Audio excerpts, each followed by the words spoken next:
All right, welcome. In this explainer, we're going to get you completely up to speed on mastering databases inside the B4X suite.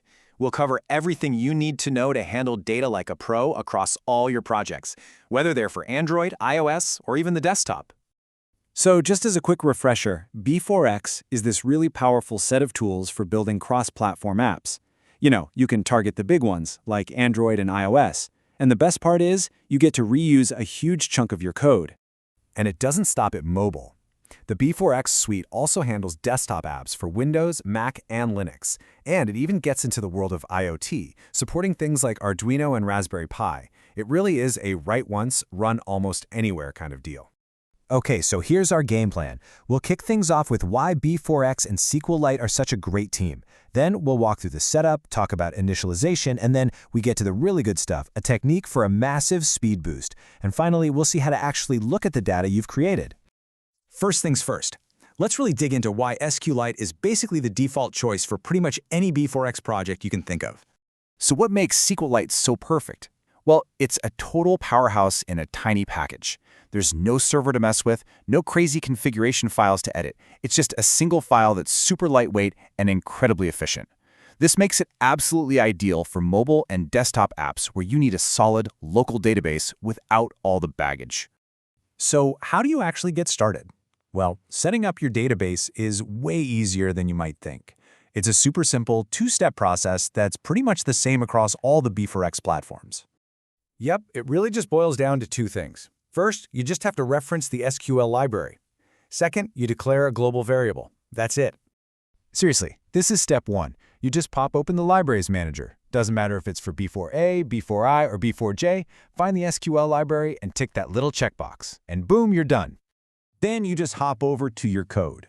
Inside the process_globals routine, you declare a public variable for your database object, something like public SQL1 as SQL. Putting it here just makes it accessible everywhere in your app, which is super convenient. All right, next up is initialization. Now, the setup was pretty much identical, but this part is a little different depending on the platform. The path to your database file changes, and it's really important to get this little detail right.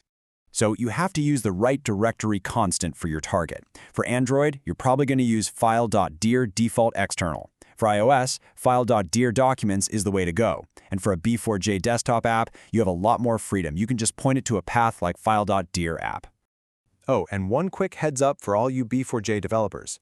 Don't forget this line. It's an attribute you need to add to pull in the right driver for Java. It's a tiny detail that's really easy to miss, but your desktop app just plain won't work without it. Okay, now for the part that I think is going to blow your mind. This next bit is a technique that will totally revolutionize how you handle inserting lots of data. If your app has ever felt slow when saving information, you're going to want to pay close attention. You've been there, right? You try to insert maybe a few hundred records in a loop, and your app just grinds to a halt. It feels broken. Well, you're not alone, and the reason it happens is often misunderstood. The good news, the fix is almost ridiculously simple. Let's put some real numbers on this. Inserting 500 records, one by one, can take about 70 seconds. In app time, that's an eternity. Your user is long gone. And the reason it's so slow is that for every single row, the database file has to be opened, locked, written to, and then unlocked 500 times. Now, what if I told you that we could do that same exact operation in less than half a second? Yeah, you heard me. That's a performance jump of over 140 times. It's not magic, it's just using something called a transaction. So let's look at the code side by side. On the left, that's the slow way we just talked about, a simple loop. On the right, the super fast way. The only difference is that we've wrapped our loop with SQL begin transaction and SQL end transaction. That's it. Instead of locking and unlocking the file 500 times, it does it just once for the whole batch. The overhead just vanishes. Okay, now listen up, because this is probably the most critical piece of advice in this entire explainer.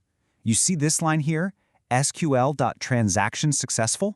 You absolutely must call this before you end the transaction. If you forget this one line, the database just assumes something went wrong and it automatically cancels everything. All 500 of your inserts, poof, gone. All right, so we've set up our database and we've used transactions to populate it at lightning speed. The final step is, actually seeing our data. Tools like the B4A SQLite viewer are an absolute lifesaver when you're developing. You can just grab the database file from your device, load it up in the viewer, and it immediately shows you all the tables you created inside. From there, you just click on a table name, and there it is. The payoff. All of your data nice and neat in rows and columns. It's the perfect way to double-check that your code, especially those super fast transactions, did exactly what you wanted them to do. So there you have it. From a simple cross-platform setup all the way to a frankly mind-boggling 140 times speed increase. The one thing I really want you to take away from this is the incredible power of transactions. So I'll leave you with a question. Think about your own apps. Where's that one spot, that one loop, where wrapping it in a transaction could unlock a total game-changing performance boost?